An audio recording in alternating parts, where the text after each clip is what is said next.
Welcome back to the workshop. This video talks about a vintage version of the Black & Decker Jig Saw number 7504 that my dad bought back in probably the late 70s, maybe early 80s from a big box store.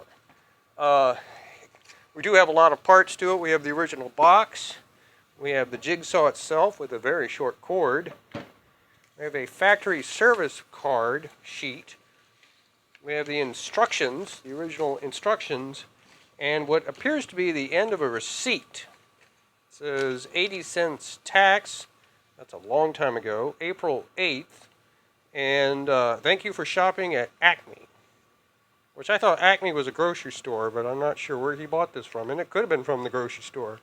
But anyway, there's a little receipt that's been torn off.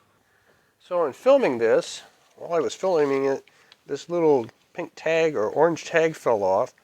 So what it says below there is Super Saver. It shows a little grocery cart, total discounts. So I guess it was the Acme grocery store after all. I don't remember them having power tools back in the time, but I may not have been around. So what can I say in the first place? Anyway, that's some additional information. It probably was from the grocery store. And it's also possible this had nothing to do with it, but the way my dad was, if this had something to do with it, he would have put it in the box. So I'm going to show the jigsaw, how to put a blade in it, and we're going to put it right to work. Here are the set of blades that were with them when I got it from my dad's. 6 jigsaw blade assortment. So you have coarse, fine, hollow grind, and scroll. And there is a reference guide on the back that talks about which ones are, what their grade is, what their speed, and how many teeth they have, and which ones are best for which kind of uses. Plywood, fine cutting, all that sort of thing. Now this has got, for a whole bunch of them, we only have 6 here. But luckily for my purposes, these two are kind of what I'd be using the most. I'd be doing fine cuts on plywood for some of my projects. But we'll go ahead and try to put this one in first.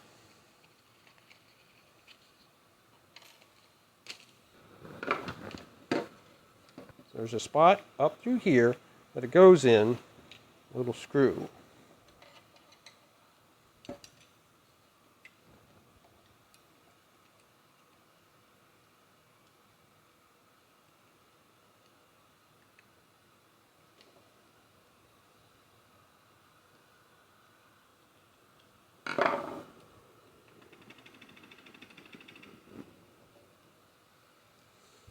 Pretty grungy up in there from years and years of use and sitting around.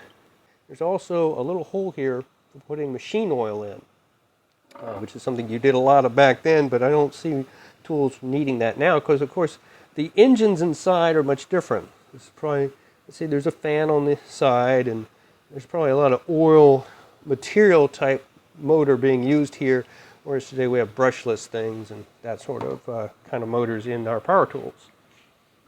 Now, I always suggest using eye protection, and you know I'm not going to skip out on that. And I'll have to use an extension cord because this is impractical. Some of these things I've seen do have a longer cord, but this one is limited. It is in the off position.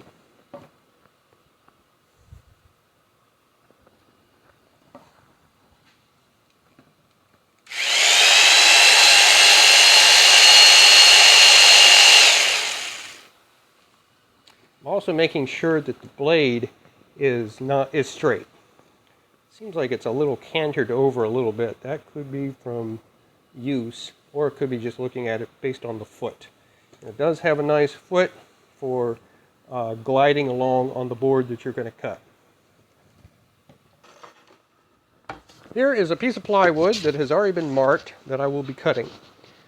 These are pieces for drawers and the back of the pegboard cabinet. If you've been watching the videos on the sliding panel, this is the same project.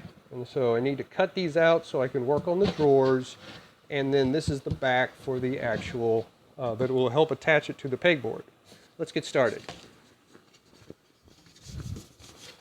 So for cutting this, I've got this attached down, clamped down to my Works Pegasus with the clamps that came with it. But I don't trust those all that much. They're not new, they're kind of old, so I'm going to reinforce with some of these quick clamps. Give myself a little more. I'm going to start on this line here.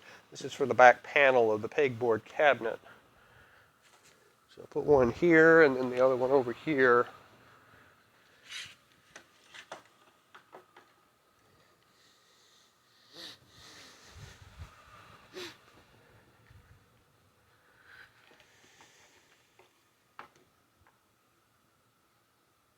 Make sure we are in the off position.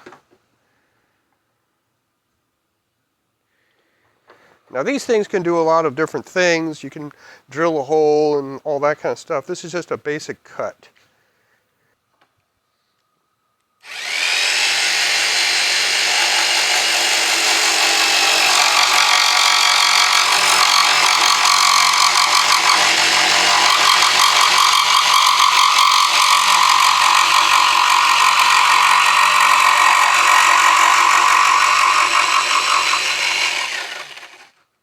Really shaking a lot, but it is making the cut.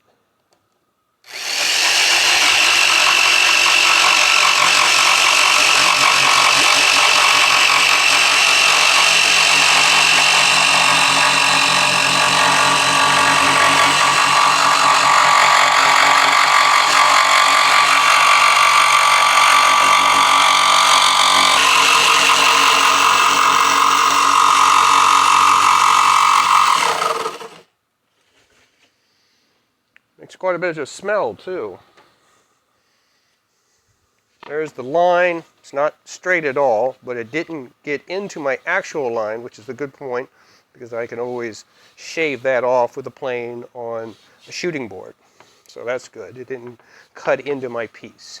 And I had measured this one so that it was actually over the width that I need, so it could be cut down as well. Let's go ahead and finish this one off.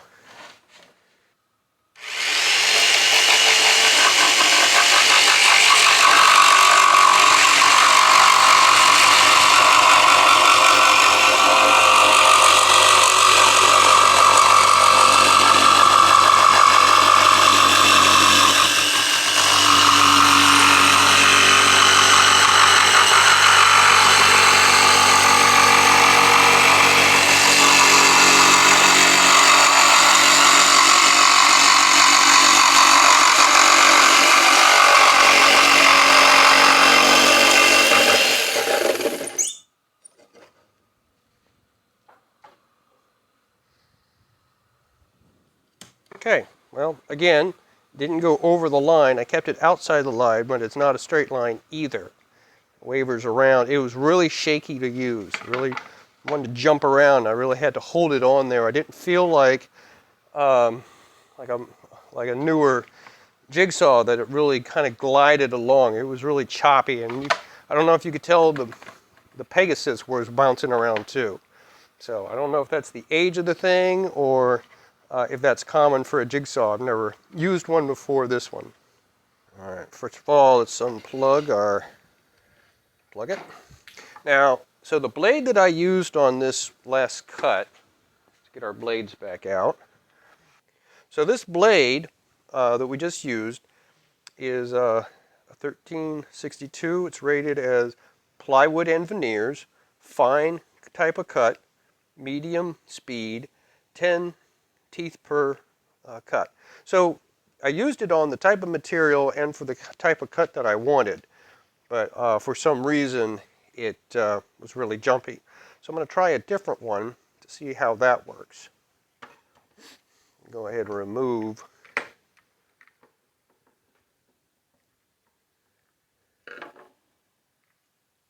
our blade. I'm going to get one of the ones that are a little more coarse. We have a soft and hardwood. Let's see here. This guy. Let's try the coarse anyway.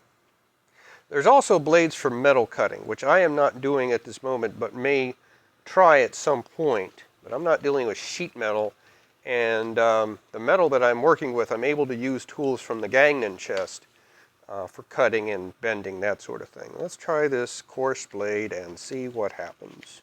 So for this cut, I'm on the other side of the Pegasus because it's going to be favoring a cut over here. So let's get our, again, we are in the off position. This is with the coarse blade.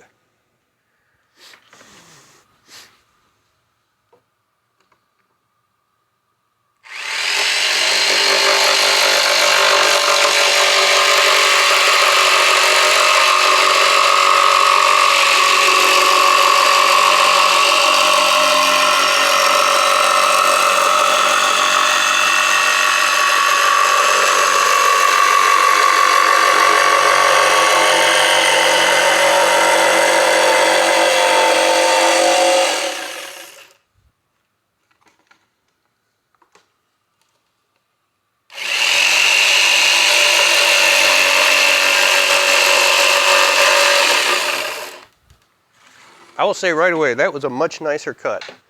Using the coarse blade, I had a lot better of a glide. Still didn't touch any of my lines, so that's good. Didn't go over the lines, but it's a much straighter cut. So for this kind of application, it appears the coarse blade is the way to go rather than the fine blade.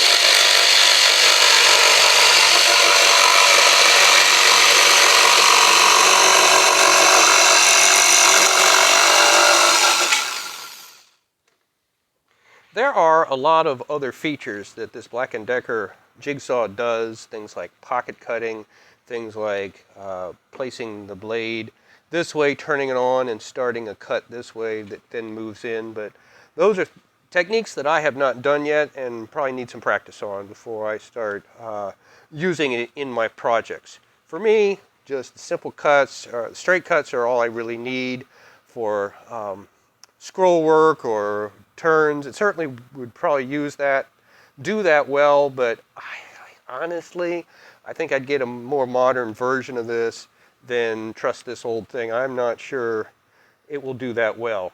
So anyway, that's my Black & Decker 7504 Type 5 jigsaw. Thanks for watching.